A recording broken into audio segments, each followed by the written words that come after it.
In 1943, I joined the SOE. I was a secret agent. I was determined to get rid of the Nazis. They had conquered the whole of Western Europe. The least you could do is try and stop it. I was organizing resistance groups and creating all the trouble for the occupying forces that we could. Every minute when you're a secret agent is dangerous.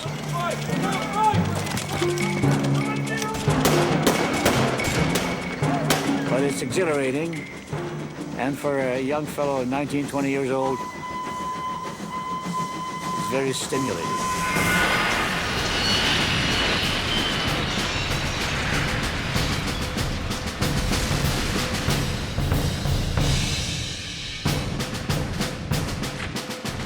June 1940. The victorious German army marches into Paris, having crushed the peoples of Western Europe, who now, unsure of their fate, are at the mercy of the Nazi conqueror.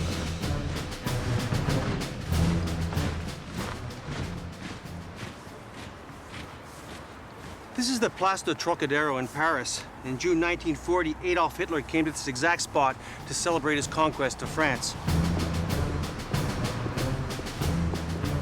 It was the beginning of the darkest days in European history. In a short period of time, Hitler's armies had enslaved tens of millions of people, and their only hope of liberation would come from the other countries, the free countries. And amongst the first liberators were agents of the Special Operations Executive, the SOE.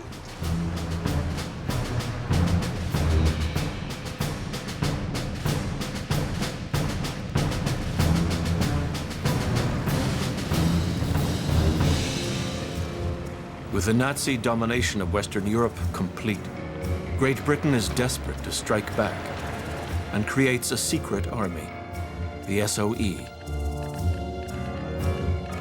Its mission, to organize Europe's scattered resistance groups and sabotage the German war machine, setting Europe ablaze.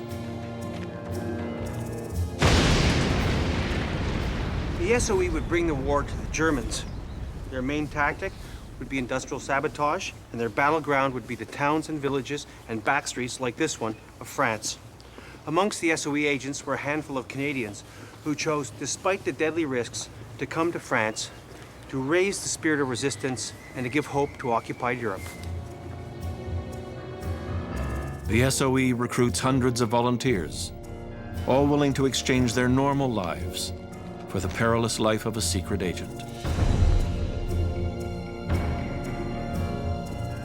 One of the young men willing to take on this dangerous mission is a 19-year-old signalman from Saskatoon, Al Sirois.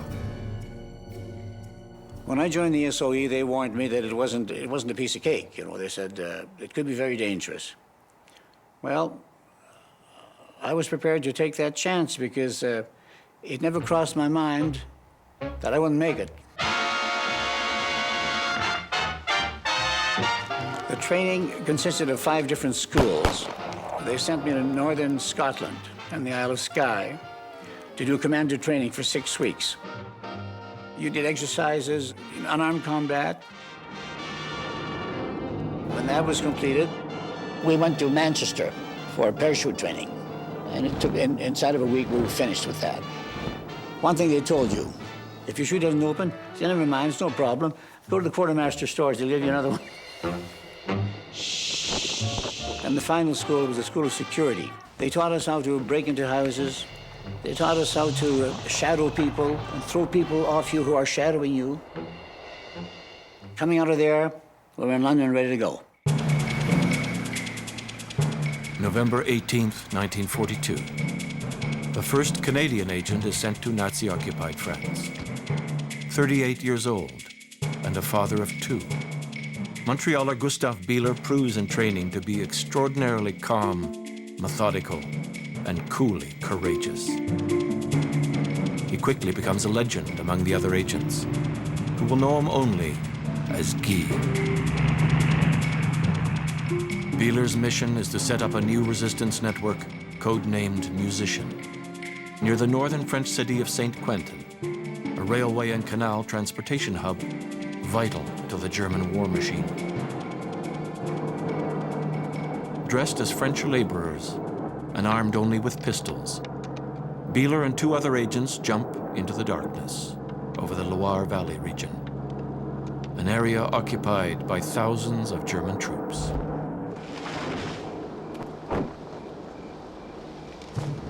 Bieler crashes onto rocky ground, and now deep in enemy territory, he lies in agony, unable to walk, having shattered his spine.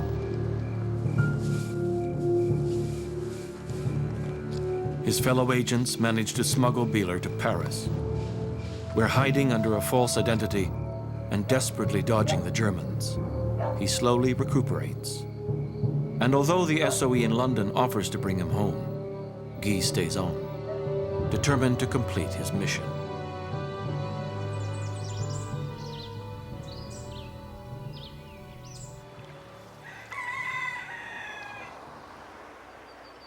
After Guy had recovered from his injuries, he came north to St. Quentin, where he met Eugene Cordelet, a very brave French resistant. Cordelet brought Guy here to Fonsomme, in fact, to this house, where they would interview men and women who would form the musician circuit. The interviews actually took place in the back garden.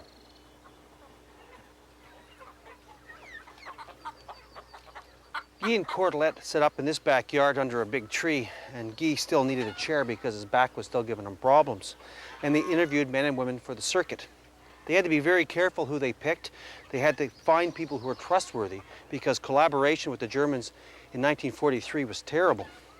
They had to pick people who understood the risks. If you got caught, you and your family could be shot. But they wanted people who were in, let's say, the railway industry, in the canals, maybe inside a German office, people who could help them with their planning of the sabotage.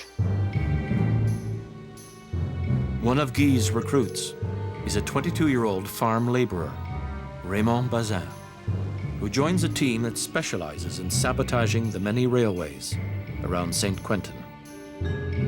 Notre premier travail, c'était, on les précédait, enfin, de peu, c'était d'isoler les garde-voies. Toute la voie d'un bout à l'autre, les Boches avaient fait garder la voie par des civils.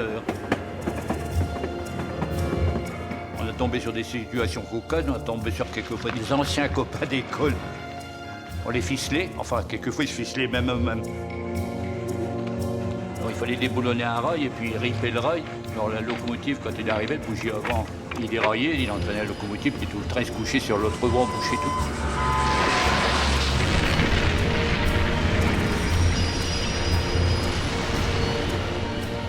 C'était la grande fricassée, comme on disait.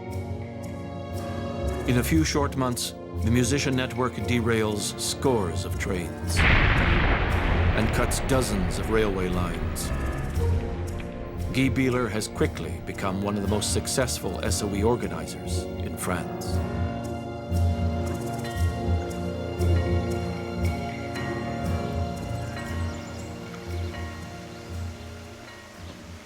One of the jobs of the organizer was to select targets for sabotage. Ideally, they would go after strategic industrial targets or ones with a maximum psychological effect. St. Quentin is a transport hub with large railways and industrial canals. And these industrial canals feed the war machine throughout France. And these presented a great opportunity for Guy and his friends.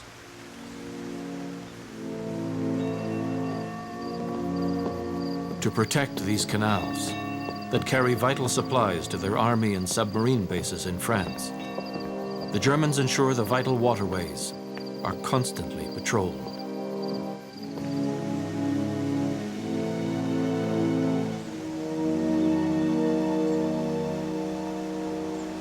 Well, the best way to affect traffic on the canal was to blow the locks.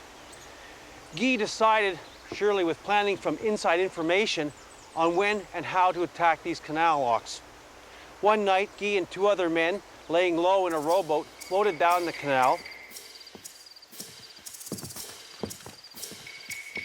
They got to the lock gates and planted magnetic limpet mines along the sides of them. And a few minutes later, the gates were blown. and it was a fantastic success, and it stopped canal traffic for 6 weeks.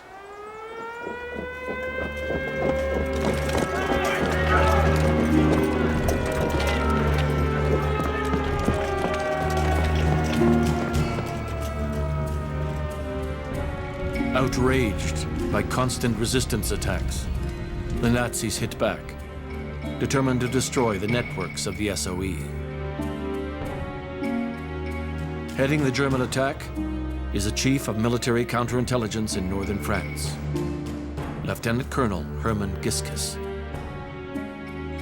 These dynamic enemy forces, whose strength was growing, didn't hesitate to carry the war behind our lines in all conceivable forms. We had to stop this invisible and dangerous enemy. To penetrate and crush the resistance, the Germans will stop at nothing, easily resorting to torture and murder, as British SOE agent Yo Thomas discovers. 2 Gestapo men took me to a small room on the 4th floor. My handcuffs were attached to a hook at the end of a long double chain, which hung from a pulley on the ceiling. The other end was pulled and my heels left the ground. The steel of the handcuffs dug deep into my wrists, agony shot through my shoulders, and I couldn't help groaning. 5 new thugs came in. They threw me onto a table and fastened chains around my legs, and my feet were spread out. 2 men held down my arms. With rubber truncheons, the other 3 rained thudding blows on my face, legs, and body, concentrating on my testicles. I screamed until I fainted.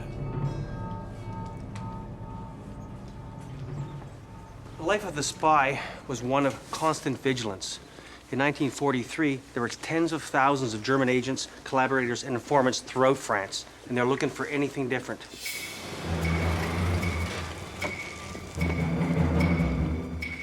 One of the main things that you had to watch for was language, or really accents, because every part of France has their own accent, so your language would automatically give you away. So you wanted to talk as little as possible.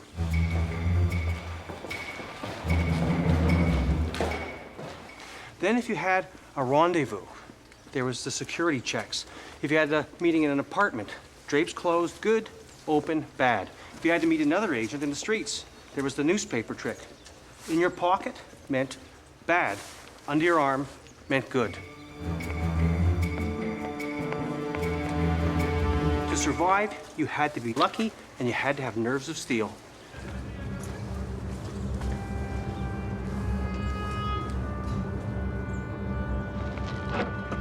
As the spring of 1943 draws to a close, thousands of résistants are arrested, interrogated, and tortured as the Germans step up their campaign to crush the resistance in Europe and eliminate the agents of the SOE.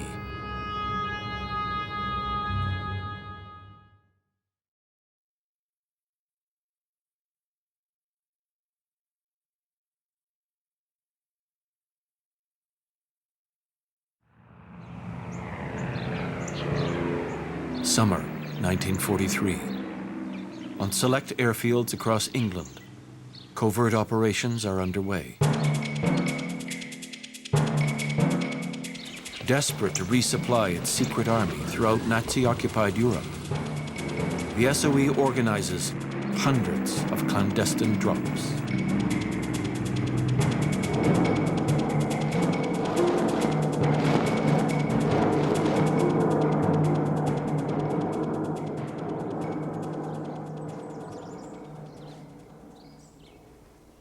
The organizer was responsible for the drops from England. He'd meet with a bunch of his friends and local farmers. They would pick out which field they thought was safe, and then they would put together a shopping list of weapons, explosives, money, and of course always some goodies for the boys, chocolate and butter in particular.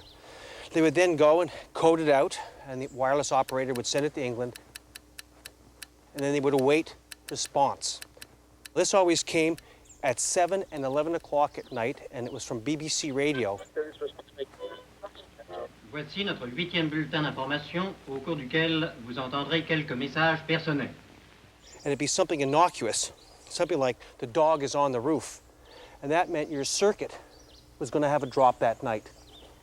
Gabi, mange ta soupe, ma chérie. Nous disons, Gabi, mange ta soupe, ma chérie. Les lions sont terribles. Nous disons, les lions sont terribles. Message très important. Once the drop was on, the organizer would get half a dozen or a dozen men, depending what he needed, to come to the area. And they mostly came out by bicycle because cars were too conspicuous. And they'd come here and they'd set up in the woods, waiting for the time to come, just passing time.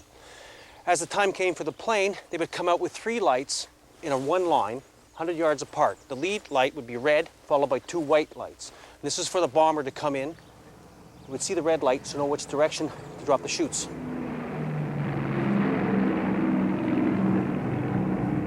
So at this point, they could hear the plane coming. These drops always took place around the full moon, so they could even see the silhouette of the plane, and it's only at about 500 feet. And of course, it would pass over, and the chutes would come out. On the night of June 15, 1943, the reception committee got more than supplies. They were to receive 2 Canadian agents, Frank Pickersgill and John McAllister. Frank Pickersgill was trapped in France when the Nazis invaded, but he managed to escape and make his way to Britain. With his adventurous experiences in occupied France, Frank is an ideal recruit for the SOE. I'm convinced that as far as this war is concerned, there are certain jobs I can do better than anybody but a handful of people, and surely that is the most suitable thing for me to do. That such jobs are dangerous is just one more thing in their favor. On June 15th, Frank Pickersgill and his radio operator John McAllister prepare to parachute deep into occupied France.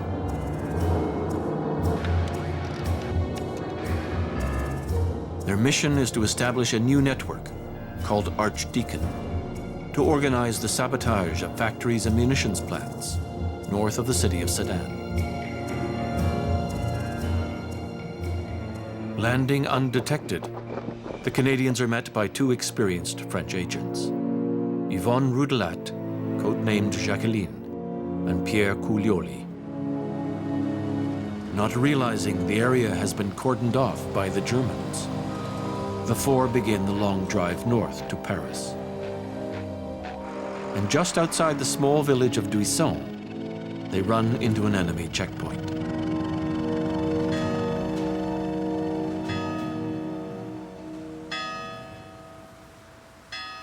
Things went very well at the first checkpoint, and that wasn't unusual. But after a short distance, there was a second checkpoint, and that was unusual. Something was up.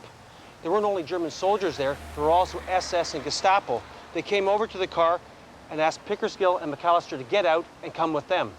When they came across this square, there were dozens of German trucks. The Germans were swarming everywhere.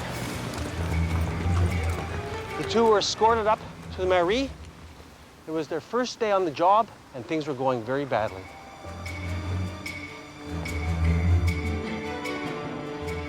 When McAllister and Pickersgill got into the mairie, they found about a dozen other men being interrogated by the Gestapo. In the meantime, Pierre and Jacqueline had cleared through the checkpoints and had driven out in front of the mairie, and they didn't know what to do. If they waited too long and things went wrong, the 4 would be caught, and of course they had the radios in the trunk of the car. If they left, then the Canadians were done. And all of a sudden, a German soldier comes out and says, "Come in for interrogation." Pierre decides to run for it. The chase was on. As Pierre Coulioli and Yvonne Roudelat roar away, the Germans riddle the car with bullets, and it plunges off the road. For the SOE, this is a catastrophe. Opening the trunk of the car, the Gestapo agents discover McAllister's radio, his secret codes, and the names of the leaders of Prosper, the major SOE network in Paris.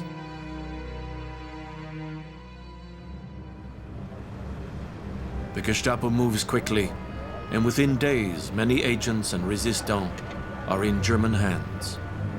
Hundreds more follow, destined for interrogation and torture.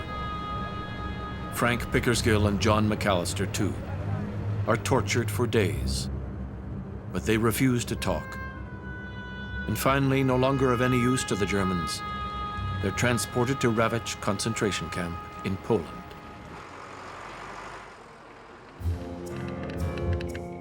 But using McAllister's radio and his codes, German agents pose as the two Canadians and transmit messages to London.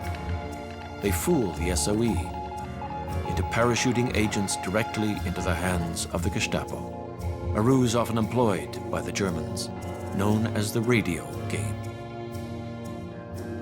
Playing this deadly game is Lieutenant Colonel Hermann Giskus. The operation, known as Playing Back, or the radio game, consisted of continuing to work with a captured radio set in the service of our own counter-espionage, concealing the fact of capture from the enemy secret service and leaving it under the impression that its agent was still operating safely and undisturbed. The radio game is a coup for the Germans and a disaster for the SOE. All over France, agents are captured and networks collapse. Hardest hit of all is the Parisian network, codenamed Prosper. The collapse of Prosper was catastrophic to the SOE in Paris. In the summer of 1943, the Germans picked up 1,500 agents, and they were operating 7 of the 10 wireless sets in the Paris area. One of the few wireless sets that was still operating belonged to a woman called Madeleine, or that was her code name. Her real name was Noor Inayat Khan. Agent Noor Inayat Khan narrowly escapes capture and warns the SOE that Prosper has been infiltrated. But fooled by the Germans' radio game, London replies that its agents in Paris are still broadcasting. Prosper must be intact. Regardless of her doubts, she was advised to meet the two Canadians, Pickersgill and McAllister, who under their code names Valentin and Bertrand, at the Café Colisée. And at that point, she would give them contacts to the circuits in the north. Thinking the two German agents are the Canadians, Noor Inayat Khan gives them details of her SOE contacts. Now the Gestapo has the information it needs to destroy the resistance in northern France, including Guy Bieler's network, Musician.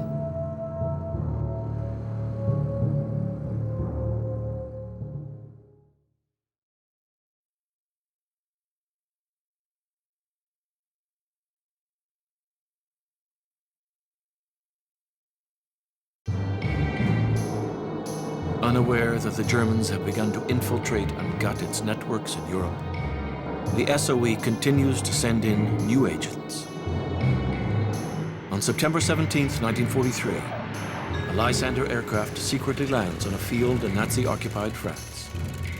On board is a 32-year-old SOE radio operator, Yolande Beekman, codenamed Mariette. Mariette, enfin, nous on l'appelait Mariette. Une belle fille, c'est formidable. Tous les gars qui l'ont vu du réseau, ils étaient amoureux fous d'elle. Mariette's mission is to join Guy Bieler and work as the radio operator for his Musician network, transmitting Guy's messages direct to London from St. Quentin. This is the attic from which Yolande Beekman used to transmit to London. She used to come up here at regular intervals. She'd take her aerial and slide it down here, and then she'd transmit the message her and Commandant Guy had agreed upon. They decide on maybe ordering a drop for some more explosive or some more Sten guns or some more money, anything to help the operation. Of course, the message would have to be coded and then ciphered with Yolande's specific security codes. The problem was that the Germans who were in the area could possibly pick up on this. And this meant disaster not only for Yolande Beekman, but for the French resistante whose house this was, a very brave woman by the name of Mademoiselle Gabot. Despite the deadly risks, Odette Gobot continues to offer her home as a base for Yolande Beekman's radio broadcasts. Au début, il était en stationnement vraiment chez Odette. Elle est à la vitrine d'une maison Cortel. Je vois passer une voiture au ralenti, une voiture Boschée. Elle savait que c'était l'heure d'émission en Mariette. Alors elle a bondi traverser la route, elle avait juste la route à traverser. Elle a coupé le courant, plus d'émissions.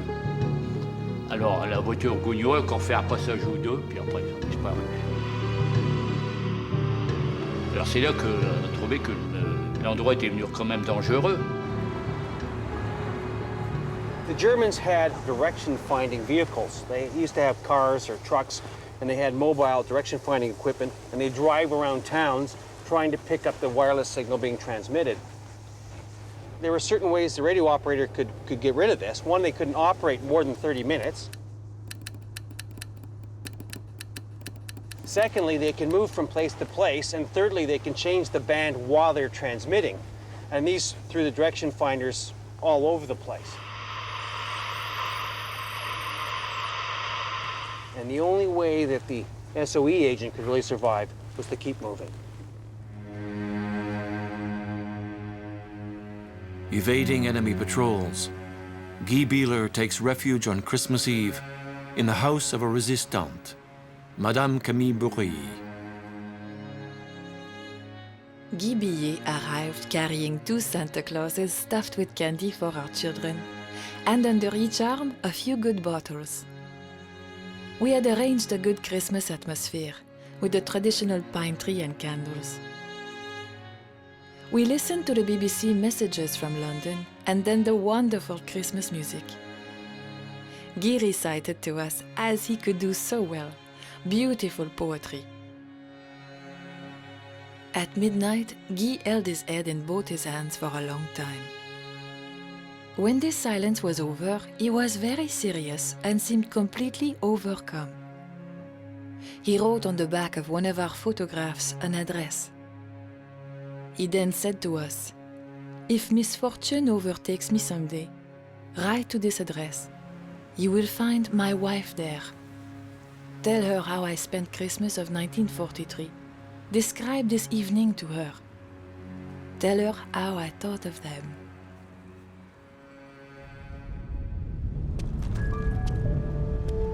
As the new year, 1944, opens, there are few safe places left in northern France. Using information from collaborators and captured agents, the Germans are tightening the noose on Guy Bieler. These are the southern outskirts of St. Quentin, and it was here Commandant Guy and his operatives felt safe.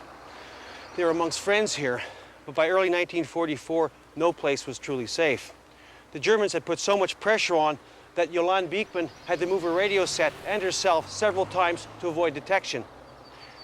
On the evening of January 13, 1944, she spent the night here at the Café Le Moulin Brûlé, in that room at the very end of the cafe. On the 14th, she had a meeting with Commandant Guy.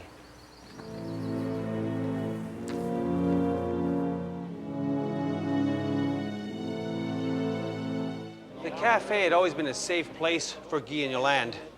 They had met here many times, and here they would make their plans. And on January 14th, 1944, things appeared no different. They sat down at the table over coffee when 2 cars pulled out in front and a dozen Gestapo agents burst through the doors and grabbed them. They never had a chance. They were cuffed and dragged off to Gestapo headquarters. No one knows how the Germans found out about the rendezvous, whether it was good espionage or whether or not they'd been betrayed. And over the next few days, the rest of Guy's circuit was rounded up.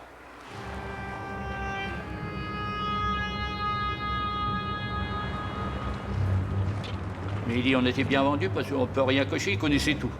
On a beau nier qu'on n'a pas participé aussi, qu'on ne connaît personne, il nous a énuméré des... Alors, il y en a quelques-uns qui avaient parlé, peut-être sous la torture.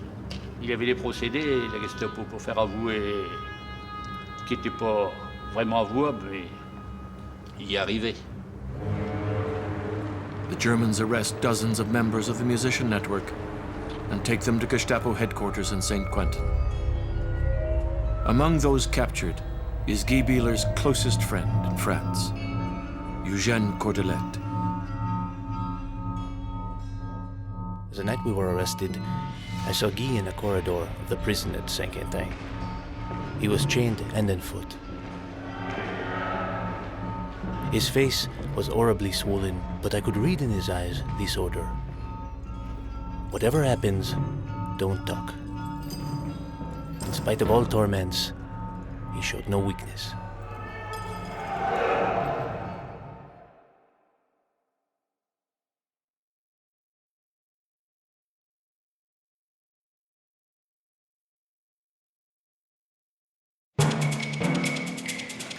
Spring 1944. With the Allied invasion of Europe only a few months away, the SOE steps up operations, determined to get more agents into occupied France to prepare for the coming liberation. One of the many agents dropped into enemy territory is a 19-year-old radio operator from Saskatoon, Al Sirois. You were nervous about jumping into occupied territory. You have to admit you were. But I said, no way. That's what I volunteered for, and that's what I'm going to do. That's it. Let's go.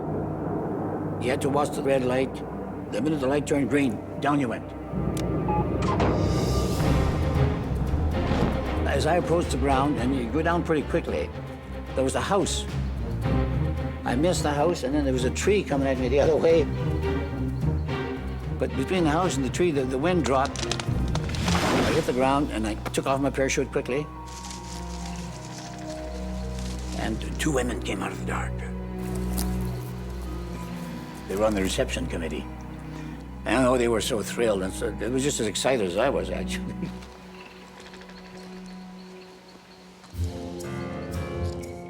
Al Sirois' mission is to set up a radio link with London, arrange for the drop of weapons and supplies, and help prepare a resistance uprising to coincide with the Allied invasion.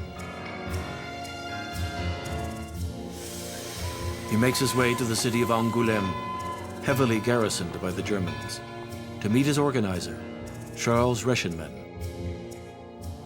He knew the lay of the land. He was a Frenchman. You know, he knew the country, and they had tremendous confidence in him.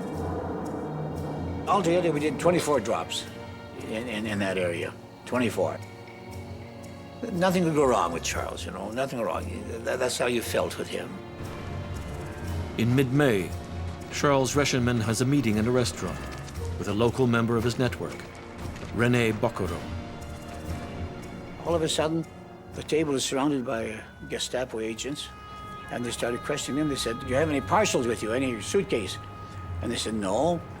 But a little maid who said, "Oh yes, they did. It's in. I'll give it to you." So she went and got a suitcase where there was a revolver in there and a pile of money. So that was the end of Charles. Charles Reschenmann refuses to talk and is imprisoned by the Gestapo.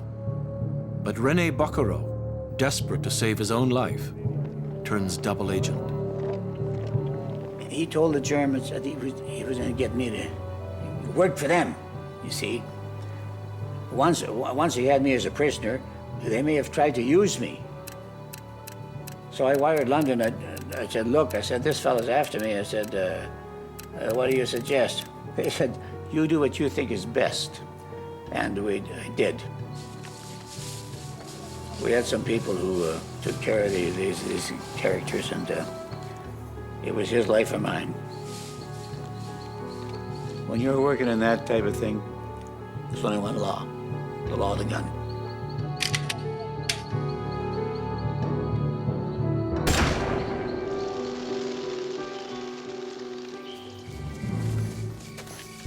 Though the Germans know who he is and are hunting for him, Al Sirois stays in France and continues to organize supply drops. They told us, "Look, if things go wrong in your territory, you're not coming back because the invasion is coming. Move somewhere else, but keep on working."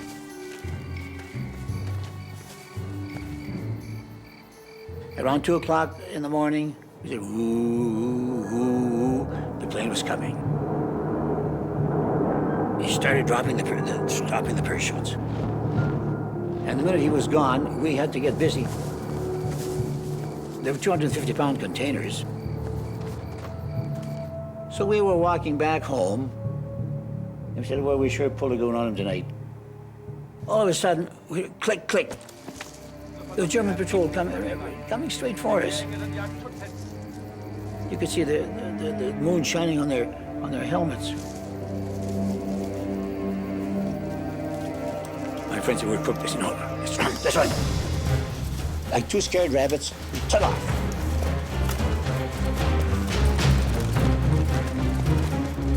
There was a little bush there. And you know, at night you hear a crack, branches crack. You thought we were there. So they opened up with everything they had. We were crawling like devils, getting away from them. It was the experience of a lifetime, actually. And I wouldn't give it up for anything in the world. And I was very lucky to get away with it. Al Sirwa successfully continues his operations in France until the liberation. But many agents are not so fortunate. In the spring of 1944, the Germans continue using captured radios and codes to fool London into parachuting dozens of SOE operatives directly into the hands of the Gestapo.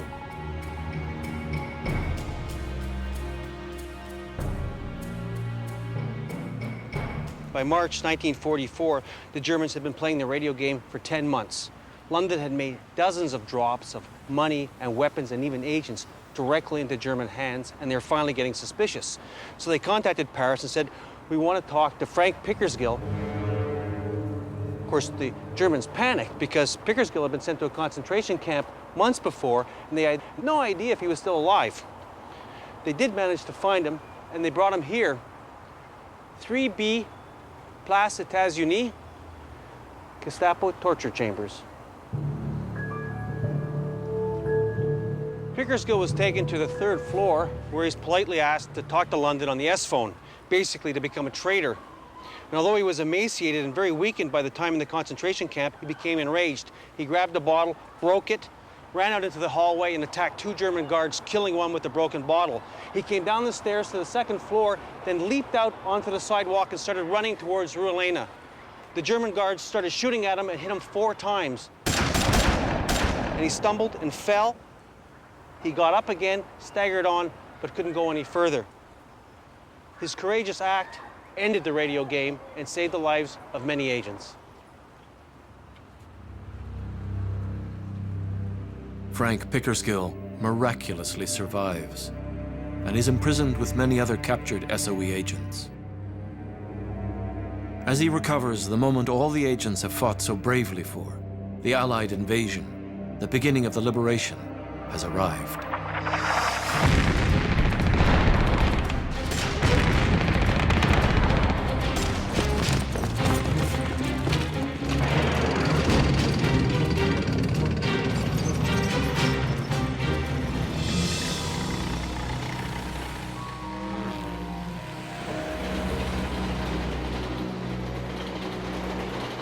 By June 1944, most of the captured SOE agents were held in Paris.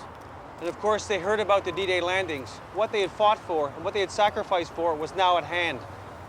On August 25th, 1944, the Allied armies rolled into Paris and the city went crazy.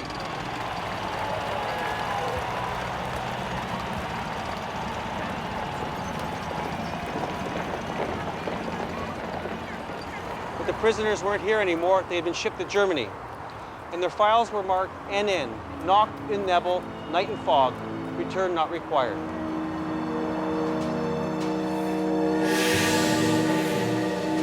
Just 2 weeks before the liberation of Paris, Frank Pickersgill, John McAllister, Charles Reschenmann, and 35 other SOE prisoners are transported to Buchenwald concentration camp.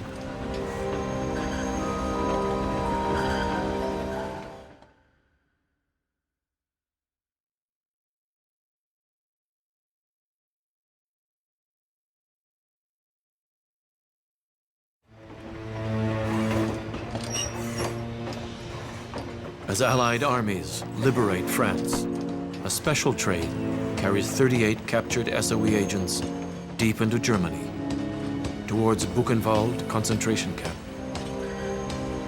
One of those agents is Jo Thomas. When we got to Buchenwald, we were told it was one of the worst concentration camps. Someone pointed out a squat black chimney just beyond the block and said that's the crematorium. It's the surest of all escape routes. Most of us will only get out of this camp by coming through that chimney as smoke.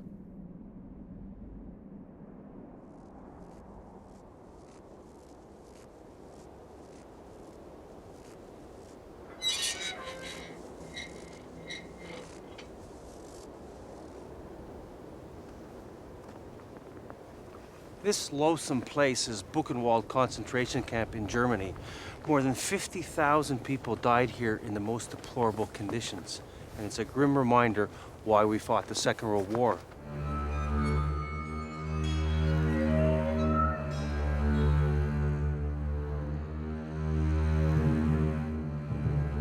Frank Pickersgill would square his shoulders and sing.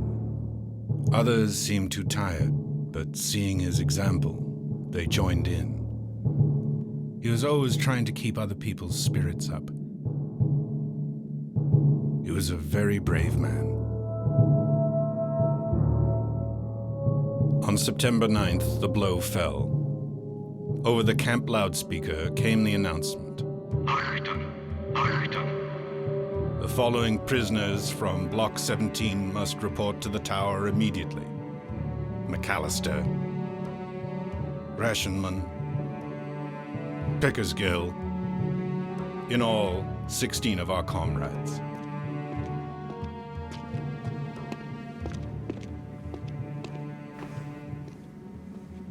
The men were escorted from the clock tower to this building, which is the crematorium, and they knew what that meant. They were going to be murdered.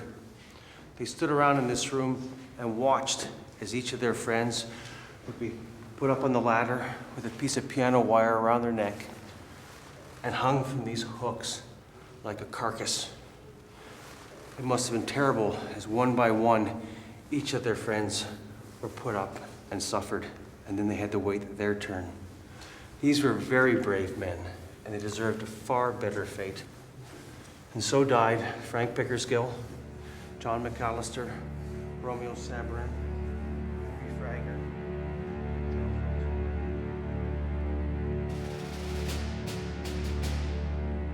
As the Allied armies advance on Germany, the Nazis are facing imminent defeat, and they systematically eliminate their special prisoners. In Dachau, Yolande Beekman and Nur Inyat Khan are shot in the back of the neck, executed with 7 other female agents.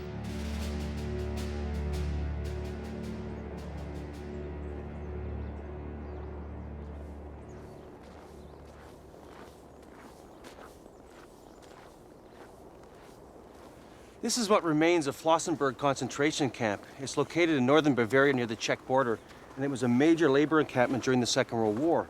But there was a secret camp within the camp, and here, high-profile prisoners of the German Reich were kept. This area was once a block of isolation cells where these prisoners were kept in solitary confinement. And on Easter Sunday, 1944, Gustav Bieler came through these gates.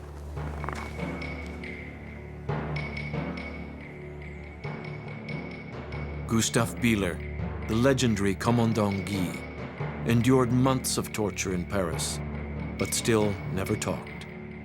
And so he earned himself an isolation cell at Flossenburg, among the most dangerous enemies of the Nazis.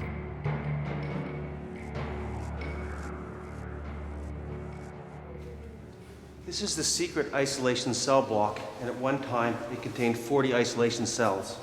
But today, only 2 remain. You can see the door here. You have the eye hole, and of course this is where the dinner would be put through. And you can see how small it is. Solitary confinement was its own form of torture.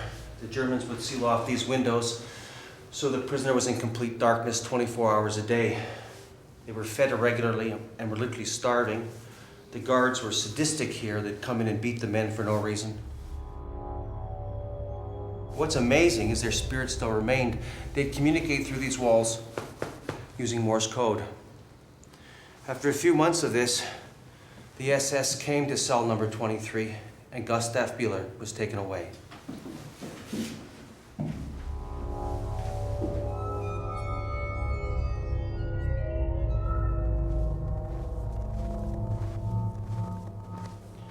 The SS brought Beeler down these stairs, past the crematorium, into the area known as the Valley of Death.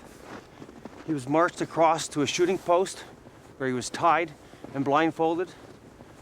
They read out the charges against him, which was sabotage, and he was shot. Gustav Beeler was a great man. He came to Europe in his darkest hours, and he brought hope that liberation would someday come. In the end, he won. It's just sad he did not live to see the day.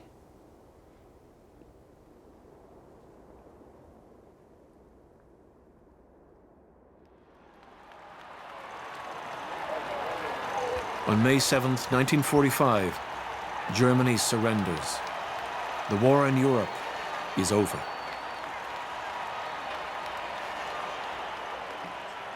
In the end, they succeeded. In the end, we got rid of the menace, the world menace, and certainly it was worth it. Certainly. That's the cost of freedom when you have to give up your life. But it's a life well spent. Well spent. It was worth everything you gave for it.